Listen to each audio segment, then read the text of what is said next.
Robbie William, he dropped into my direct messages on Instagram and was like, I love the Bagley's t-shirt, can I have one? Vinnie Jones was after you in the movie and he was a big bad boss trying to get you. He's looking at me thinking, I quite like this acting thing. And I'm thinking, well, it's not always like this. Sometimes you have to, some actors have to drive the van.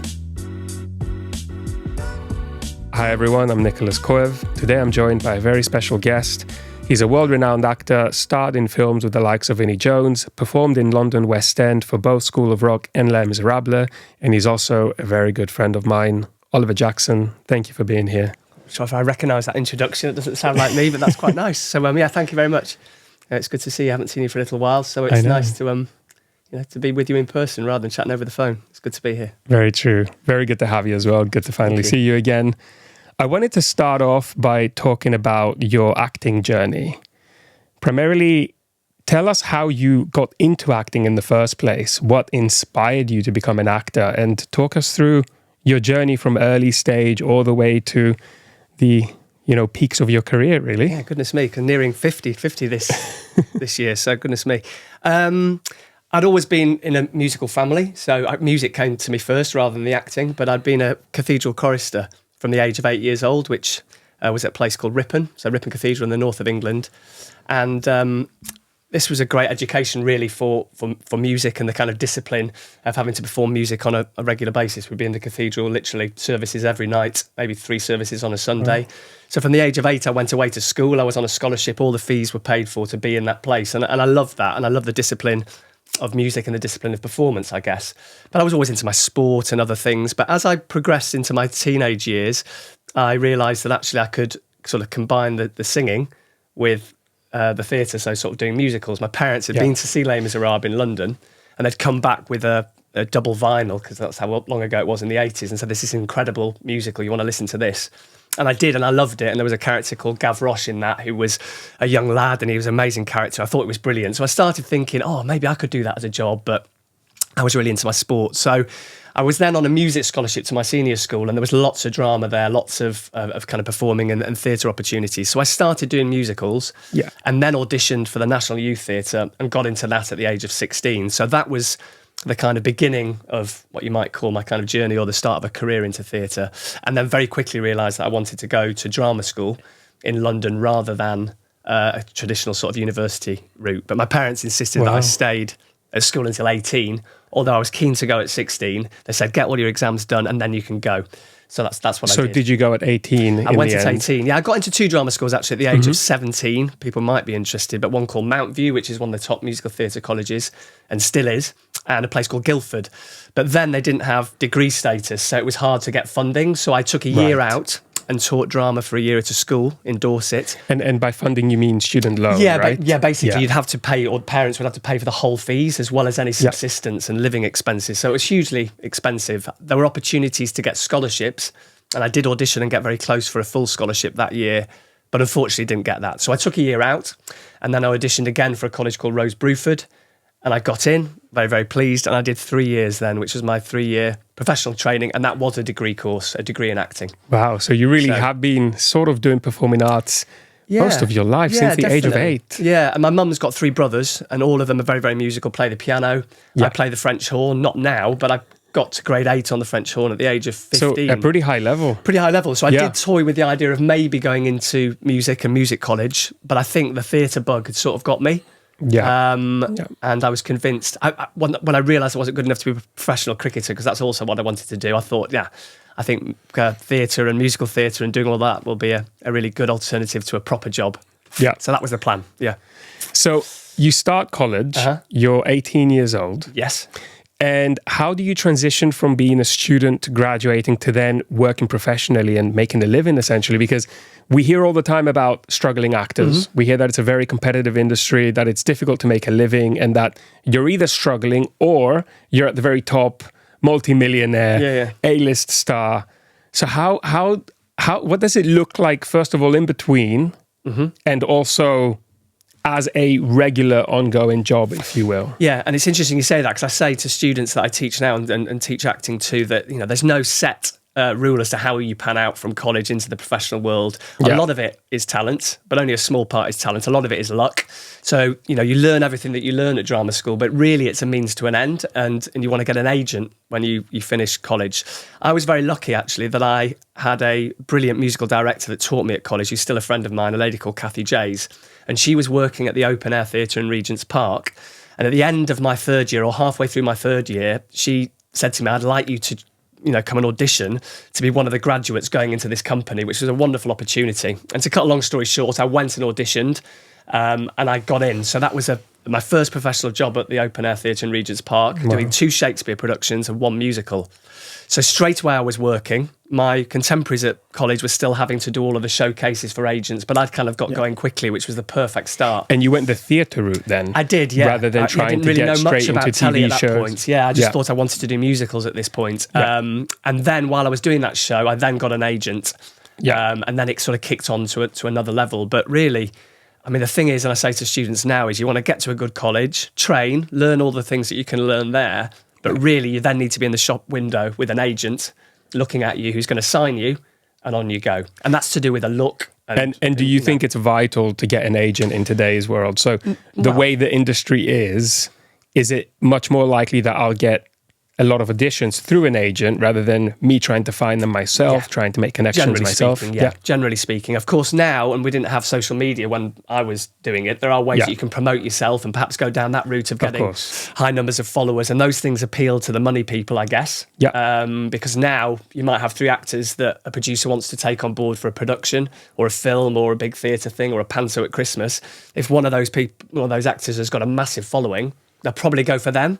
Which you could it's view almost as like free marketing in a way. So it's ticket sales, isn't it?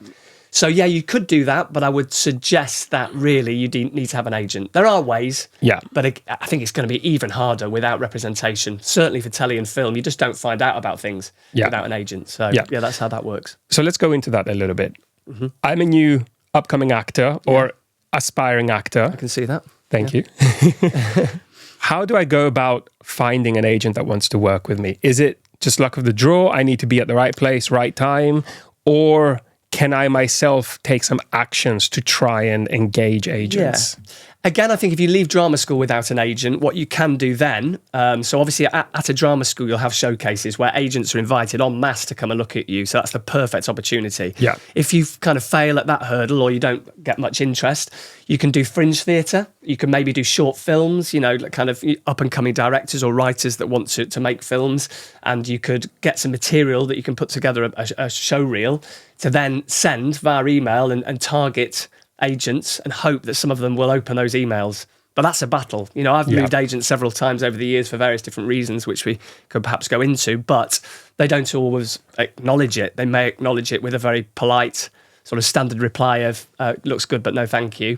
So again, it's who you know and being able to network and target the right agents. There's no point in going in and thinking, actually, Van Diesel's, I think his agent looks good, because why would they take you on? You want to find the sort of young pup that's hungry, that wants to build a book, and you could go on that journey with them, and that's the perfect kind of combination if you can find that. So if I could sum it up, it's be as active as you possibly can be. If you don't have an agent, still try to get as many small roles as possible. Like you mentioned, short films, fringe theatre, whatever it may be. And that's one of the best ways to really get people to discover you, including agents. Definitely. It's interesting you say this. So as you know, I work in tech, and there's at least 2 or 3 recruiters that reach out to me every single day on LinkedIn saying, hey, are you interested in this role or in this job? And the reason why that happens is because I've built up my presence on LinkedIn. So it's quite apparent what level of professionalism I'm in, my level of knowledge and my level of ability, my skills. And it's sort of similar to what you're saying. So make yourself known, make yourself present within the industry, and then agents will want to reach out to you. And there's lots of examples, actually, regardless of what you think of social media, but quite a lot of actors that during COVID were very clever using Instagram and really funny reels where they could demonstrate their ability to take on character or accents or funny things. I can think of one actor, I forget his name exactly, but he did loads of funny stuff about the ridiculous nature of an actor's life and how, what you have to do in a self-tape or a quick turnaround at an audition to suddenly get stuff ready for the next morning and the panic. And he built up loads and loads of really funny videos with really good viewing numbers. This guy had a career anyway, but he's really kicked on to another level now. And that's just because casting directors will look at that. Agents, directors, they're seeing that, and that's a free tool. It's hard to get those videos seen with the big numbers, as we've discussed before, without pushing with advertising and stuff. But it's still an opportunity for you to be creative and to be seen. So I would suggest, get out there if you can and actually just do stuff. Do you know what I mean? Create your own luck, and you're being creative just by doing little videos, and you never know. Nothing ventured, nothing gained. But I think that's something you can definitely do, and I could probably do more of. If I'd, a 20-year-old now, I'd be all over that. But I'd advise that. Sure. Yeah. So let's go into the peaks of your career. Yeah. So that's how you started. Mm-hmm. You eventually got an agent. So you've starred in a film with Vinnie Jones. Yeah. Very funny film, I must say. I have seen it all back in the day. Yeah. And I remember that Vinnie Jones was after you in the movie, and he was. He was the big bad boss trying to get you. It was like a British version of The Hangover for people that haven't seen it. It's called Redirected, about a group of young lads on a stag do. They get their flight gets redirected to Lithuania, and it's the kind of craziness and the hilarity that ensues when they're in that country. And they're chased over there by Vinnie Jones's character, and they get into loads of scrapes with Lithuanian gangsters, drug money, all this kind of stuff. And I, of course, play this sort of slightly geeky, low-status character, and everything happens to him. I wake up in a pigsty with a piglet on my head. I've got, Vinnie Jones firing guns at me. It was a great thing to do, and it was, you talk about career highs. When I got that job, I auditioned by a self-tape, so literally on my phone to start with. I was on holiday. I think we were in France at the time, so I did a little tape, which I thought was really rough and ready. They liked that. I then did another audition, and then weirdly, this has never happened, but I felt very important. They flew me over to Lithuania to meet the director. The director hardly spoke any English. It was a really weird experience, but I did the scenes again, and they were doing loads of chatting behind the camera as I was doing it. I was thinking, they don't like what I'm doing. It's really weird. But it turned out that they were actually kind of saying, I think we want to offer it to him now. Shall we do that? And so they got me into a car. I thought I was being driven back to the airport, but they went via a cafe, and we got out and had some lunch. And eventually, in broken English, they said, we'd like you to do this film. And of course, I was thrilled, having never played a lead on a movie. And at this point, I didn't even know that the character Golden Pole was going to be played by somebody of the level of Vinnie Jones. Yeah. Who, as a Leeds United fan, Vinnie Jones, big news for me because he played for my club. So I was so excited, and it was an amazing job. But interestingly, you do something at that level, and then as we talk about highs and lows, it kind of dipped off after that, and I've had to kind of build up again. And so for the vast majority of actors, you get these nice opportunities, but it doesn't mean you kind of kick on in the way that you do in other areas of work. It's a very, very difficult industry. Yeah, and I think that's something that is important for people to realize, that it's not only highs, which is what people might assume by looking at the very top of the top, right? You can get a really good role, and then, as you say, drops off a little bit, and you have to work your way back up. You have to look for other roles that perhaps you might think, I'm at a higher level now, I shouldn't accept this. But in many cases, you have to. I mean, at the end of the day, it's a career. Yeah. Career has highs and lows. Yeah. And is it after the movie you ended up back in theatre in the West End of London? I'm trying to think of the timelines there. I certainly have been, and I've done more theatre since then. So after that movie, I ended up going into School of Rock, the brand new, the original West End production of School of Rock, and I played Ned Schneebly. Again, geeky character. But I love Ned Schneebly. You know what? I've seen School of Rock, the movie, about 15 times as a teenager. Yeah. Well, he's in the musical a little bit more. It's not massive. He does a lot at the start, and then I had a really nice break where I could sit down, have a little snooze, eat a sandwich, and then I'd come back at the end of the show. But that was an amazing opportunity. But again, there wasn't a case, that I was going to crack on and do loads of movies. I'd always want to do theatre, and going into School of Rock was an amazing opportunity. Yeah. But I think it's not so much that you're going backwards, you're certainly just going sideways or kind of roundabout, round the houses, to just keep working as an actor, really.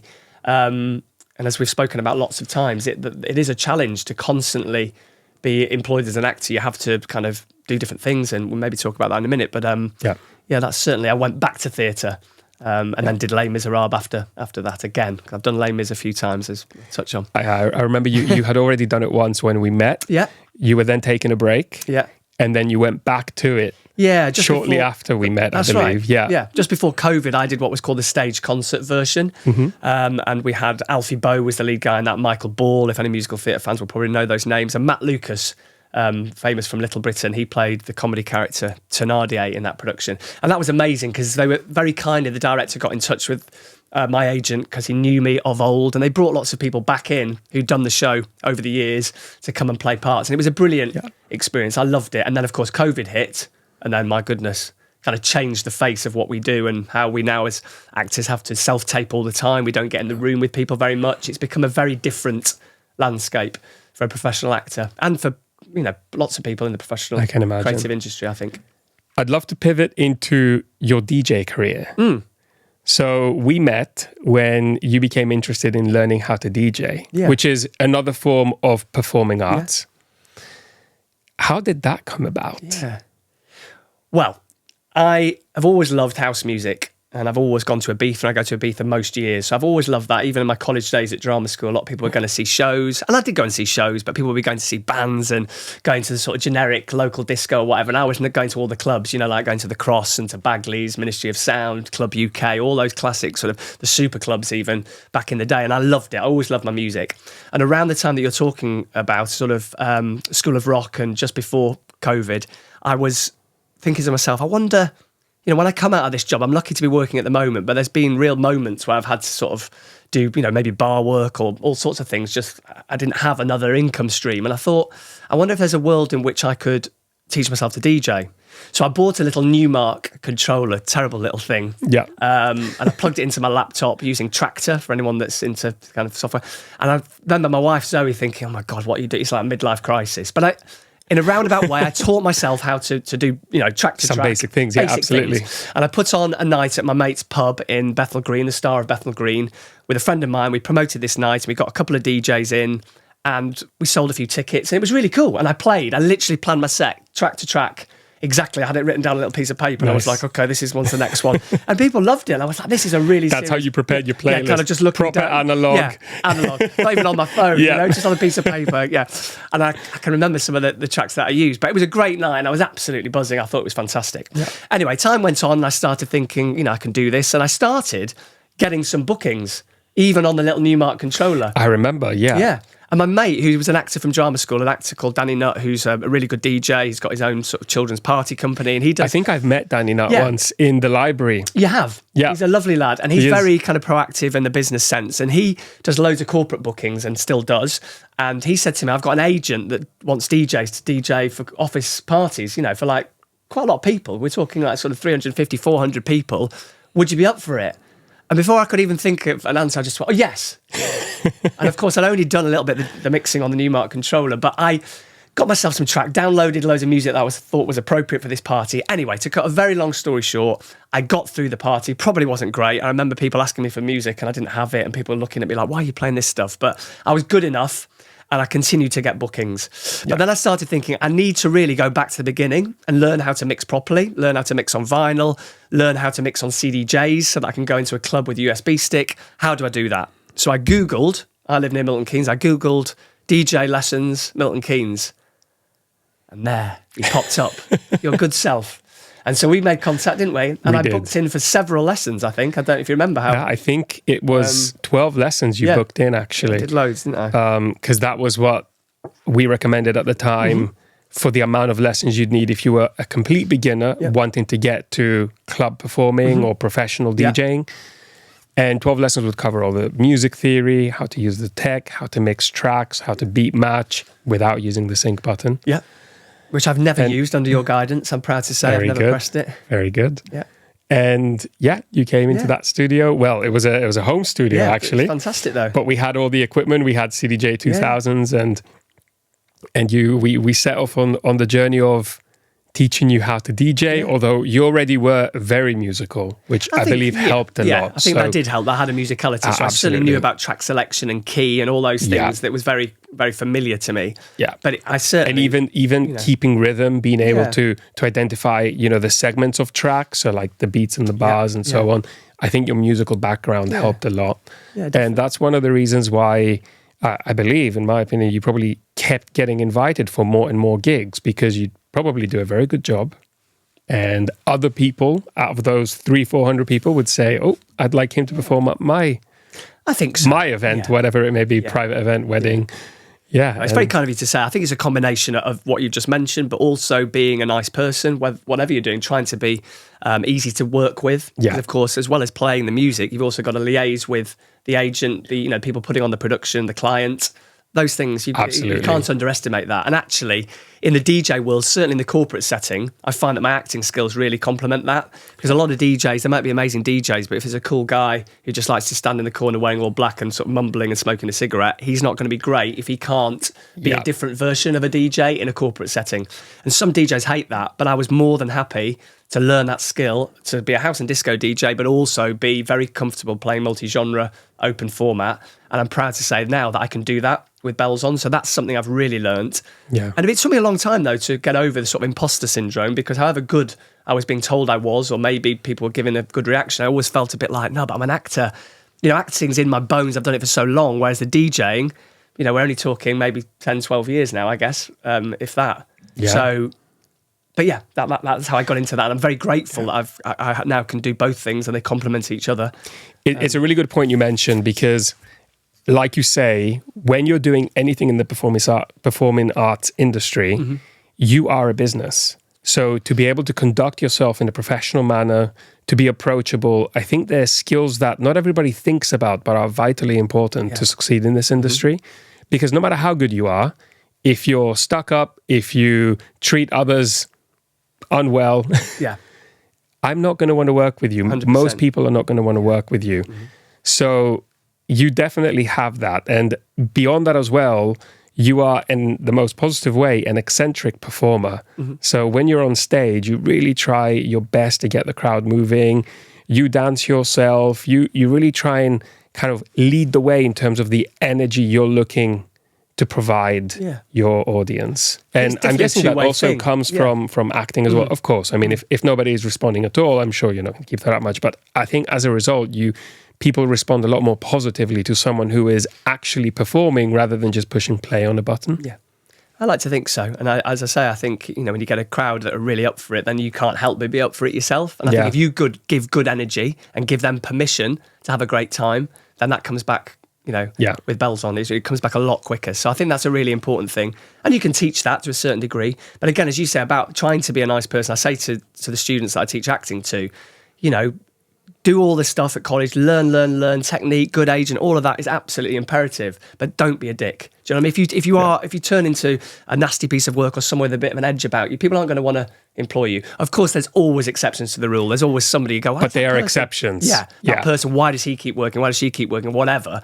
But 9 times out of 10, if you're a good company member and you can do whatever it is that you do, you will work. And there have also been situations where major A-list actors, they stopped getting roles because they were dicks. Yeah, exactly. Because nobody wanted to work with them. So even in situations where you are a very valuable asset, if you're not a polite, kind person, your chance is lower. Yeah, I'm a big believer in that. That's an obvious thing to say, I'm sure, but it's worth remembering.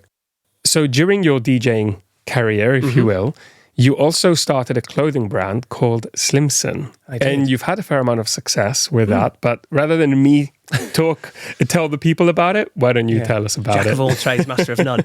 Well, Slimson, the reason Slimson came about, the name Slimson, I don't know if you can see on camera, but I am of slight stature. I'm what you would call skinny, I think. And a mate of mine, when I was doing voiceover work at ITV, doing continuity announcing for ITV4, a radio DJ, a guy called John Hillcock, who's on Six Music, he said to me, I was telling him I was going to be a DJ, and he said, you need a DJ name. And I was like, I don't know what to call myself. DJ Ollie, that's a bit naff. And he went, what about Slimson? I said, what do you mean Slimson? He went, OJ Simpson, OJ Slimson. I was like, oh, because my initials are OJ, Oliver Jackson. I thought, this is good. So initially, before I got any DJ bookings, I already had the DJ name. So I was like, here we go. But in the back of my mind, I was thinking, I kind of like to have some stuff that we could wear at gigs. And I'd seen the T-shirts that, you remember John, Paul, George and Ringo, the Beatles T-shirts? They used to have their names in a kind of, just written on a T-shirt. I thought that was quite cool. I wonder if there's a world in which I could do something like that, where we celebrate DJs or lyrics from records, or, house records or club nights or whatever. And I mentioned earlier in the chat that I used to go to these clubs, the Cross in King's Cross, Bagley's, Turnmills over in Clerkenwell, and The End, which is around the back of Oxford Street. These were my kind of places that I hung out. So I thought, what if I do a T-shirt that says The Cross, Bagley's, Turnmills, The End? And I'm going to kind of, have it right aligned rather than left aligned, and it could look quite cool. Yeah, like, let's try it. Because my brother-in-law's a printer. So there's your creativity coming out as well. Say again? With your creativity coming out in the design. I think so, yeah. I mean, I'm not literally coming up with a beautiful piece of artwork. It's creativity. It's creativity though, right? Very kind. Yeah. So I put it onto a T-shirt. Anyway, we did a party down at another pub and people came down and I gave T-shirts to everybody and we wore these T-shirts and we DJed. And it was great. I think you gave one to me as well. Gave one to you, and I think you used to teach a well-known rugby player, I forget his name. Luther Burrell. He wore one and we got these pictures anyway. And that was that. But to cut a very long story short, we got, using social media, I was kind of getting these T-shirts out there with this on there. And Robbie Williams, weirdly, nothing to do with it, but he dropped into my direct messages on Instagram and was like, I love the Cross, the Bagley's T-shirt. Can I have one? But can you also do me another one in exactly the same style with the names of S Club 7 on there, which was a bit kind of kitsch, but quite cool. So I did, sent it to him, and he posted, bless him, without me even asking. I would never ask anyone to post. I send a lot of free stuff out, but I just hope that people feel that they want to. And of course, things went a bit nuts. So I had him, I had Denise Van Outen, who's now DJing a lot herself, and she's of that kind of era. And they were wearing this T-shirt. And so I thought, actually, we're onto something here. I had a very little, small shop with big cartel with only like about 4 items on there. But I was selling this T-shirt, and I remember orders coming in thinking, oh my God, what do you do? Like, there's all these people and their money, and I was sending out the T-shirts, and so then I thought, well, I could maybe grow this, and we did a kind of customized version where people could put their own memories onto a T-shirt, and music is the answer, or you don't even know me. There's loads of these examples, and it's if you know, you know. If you know, you know. That was one of your big statements, which is the kind of tag line that we always use as a hashtag, which is like, means a lot to some people, but nothing to somebody else. And certainly with the Cross T-shirt, the amount of people that go, oh, well, I was there, and it creates a little bit of a community and a buzz. Yeah. And I've heard lots of people going to Ibiza on flights. I've actually seen people going over there in the summer wearing Slimson T-shirts, which is cool, right? Very cool. So it's certainly not, made me into a very, very wealthy man, but it's a brilliant thing to have on the side. I guess, also, it's not something that you put all of your effort in. So it's something that is there. Yeah, exactly. It's sort of running on autopilot at this point. You've built a brand around it. However, your primary focus, I assume, is acting and DJing. Those are your primary forms of income, and those are really your passions, if I'm not mistaken, right? And also, you are a family man. I am. You have 2 wonderful children, a lovely wife. Yeah. So obviously, you can't dedicate infinite amount of time to every craft, right? Exactly. And I found as well, when I was doing a long contract, like doing a musical at night, I'll have all the daytime free, maybe go for a swim, which I love to do in the day, but I'll have lots of time to come up with ideas and be creative with Slimson. I'm in a place right now, and latterly, where I'm having to do a lot more of the DJing, bits of teaching, being more of a family man, as you say. So I can't really, it's a bit of a luxury to keep working on Slimson on the off chance that it might become something. So without the risk of putting a lot of money in there to try and take it to the next level, I'm more than happy for it to tick over. And it complements what I do, For anyone watching, if they would like to take a look at the Slimson brand and potentially order some really nice pieces of clothing. Thank you very much. How would they be able to find? Yeah, well, it's www.slimsonstore.com is the website. And then at Slimson Store on Instagram, or at Slimson DJ for me. And there's loads of stuff there. You can see all the pictures, see who's wearing the stuff. And is there stock for the Christmas period? There is. I always try and think of a little something for Christmas that isn't too cheesy. We usually do stuff for the kids, like maybe the names of all the, the reindeers. My son, Sydney, he's a bit old for that now. He's far too cool to be wearing reindeers. But yeah, we sometimes do a few things on the slide for a lot of our customers. They're young kids. He's at the age where a bit too old, or rather just above too young, but not quite old enough. Because for me, I would wear reindeers now. Yeah, but you could get away with it. He might only be 12 years old, but he's like wearing Weekend Offender now and Stone Island. I think he thinks he's a bit of a fashionista, my son. So he said no to that, Dad, this year. But I could certainly do you a bit of a romper suit or something with the reindeer names. So I want to finally pivot into your acting tuition. Yes. This is something you told me you started somewhat recently. And you essentially now want to help educate and encourage young individuals who want to get into acting to build a career for themselves, to teach them the skills, to teach them the ropes, how to get into the business, how to make a living, and also how to act. So talk to me about that. Well, I've always done bits of teaching over the years, but latterly I've done more and more of it. And, as much as I love the teaching work, it's kind of needs must. I've found that actually I need to be doing something quite regularly. And the more teaching that I do, the more teaching I get. The type of teaching that I do, though, is going into drama schools, so performing arts colleges. And they're often places where it's maybe a dance-focused training or a musical theatre-focused training where they don't perhaps have as much acting as they might.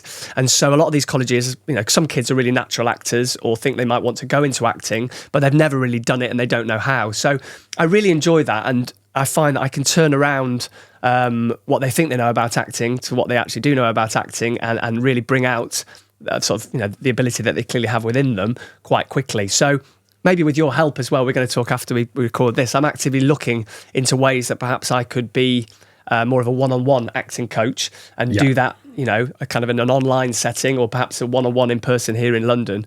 Because there is stuff out there, and I just think it could be better perhaps, and a bit more, I don't know, authentic. I definitely think there's an industry, because I have friends in my circle that have reached out to individuals for acting lessons, and they don't go to drama school. No.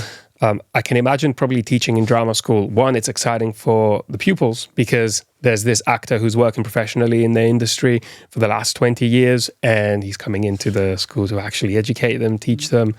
But yeah, there's definitely, I think, a market for one-to-one tuition, especially for someone of your caliber, to be able to offer tuition, because sometimes it's rare to find, at least in my opinion, it's probably more rare to find someone who has done it professionally at the level that you have, to be easily accessible to go and learn with them. Yeah. Does that make sense? I think to create a safe environment where somebody perhaps, as you say, who's not going to drama school, who's done theatre since they were 6 years old, or youth theatre, that's a certain type. Even if they're not an actor, they have a level of confidence. What I'm kind of interested in, perhaps, is finding people from a completely unconnected world that just think, actually, I'd like to give it a go. I love watching movies. I love Netflix. I think I could do a little bit of acting, and we could work together on movie scripts.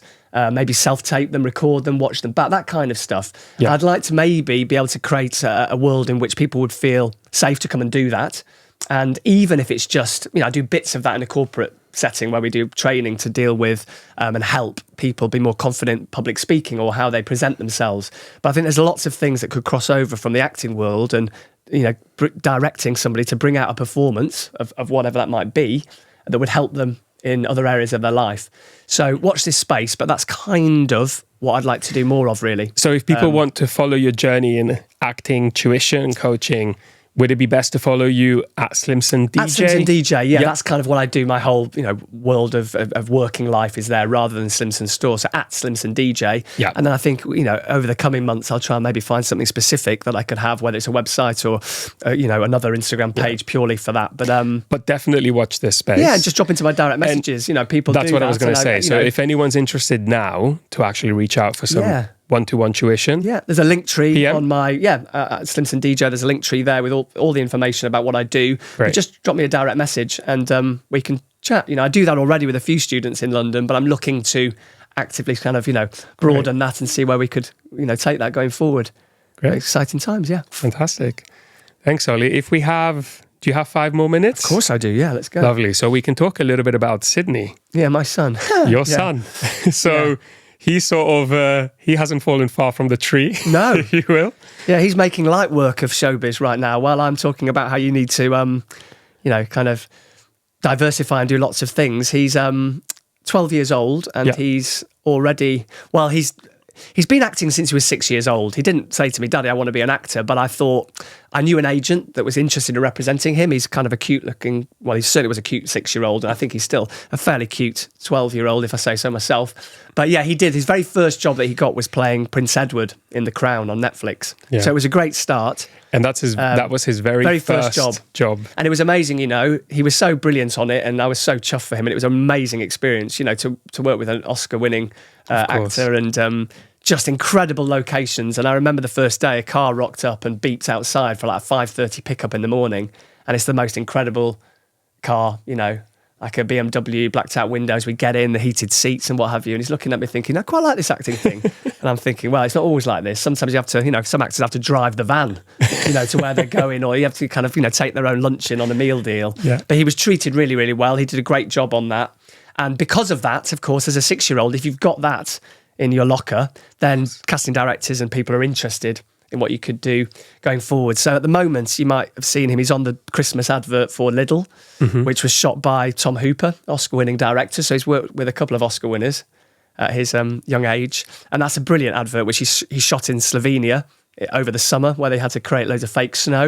Right. So I've been chaperoning him on a lot of these jobs, which is amazing. And then we also did a thing called Ruth, which is about Ruth Ellis, the last woman to be killed by hanging in the 50s. And he plays the son of the lead character, and that's coming out in January. So where is that going to be at? ITV. Yeah, it's going to be like a 4-part drama in January, so you can see him on that. But yeah, good luck to him. I'll maybe manage him in the future, if that's the other thing that I'll have to do, which would be great if it gets to that. Do you think there is a possibility for a father-son movie or acting role in the future? I'd love that. And I've actually, weirdly, you say that, I've been thinking, because I've got mates that make short films, I've got cameraman mates and director mates, and I'm thinking if I could write something, even if it's a 10-minute short, about a father-son relationship, I think it'd be great if we could shoot that. So yeah, you've given me I think a that little would nudge. There's definitely something we could do. I think it'd be great to have that to look back on as a dad as well. I think it's quite rare. It has happened, but it's quite rare that you get a real father-son in a movie playing a father and son. Yeah, obviously it happened with Will Smith and Jaden Smith in The Pursuit of Happiness. And I can remember a couple of other films. I can't remember the name of the actors. Timothy Spall, the actor, his son Rafe Spall, are very, very successful, both of them. And I think they've done stuff together, but I'm not comparing myself to them for 1 minute. But I think if I could create something myself, whatever it is, it'd be lovely. Be probably quite a lovely moment for you as a family, but also more interesting for me as a viewer to watch something you've put together and your relationship is real. Yeah. So what I see on screen is based on the real love and probably troubles that you also have within your relationship. Yeah, that would be quite. I think I'll definitely do that. Yeah. I should mention my daughter as well, in case she listens to that. I've got a 16-year-old daughter. She's not in the business, but she's incredible as well. She's a really big swimmer and just a beautiful, beautiful girl. She's 16, doing her A-levels, and my long-suffering wife Zoe, who kind of pulls all the strings to make the Jackson family operate. But Sydney's certainly the one that seems to be smashing the acting. I'm just following his shadow, Nick. At the moment. So next we'll have Sydney on the show. Yeah, get him on. Yeah, he'll have lots to say. Ollie, thank you so much for being here. It's been an absolute pleasure. And thanks for all of your insights. It's been fascinating to hear all your stories. And I'm sure that everyone listening is also fascinated by you.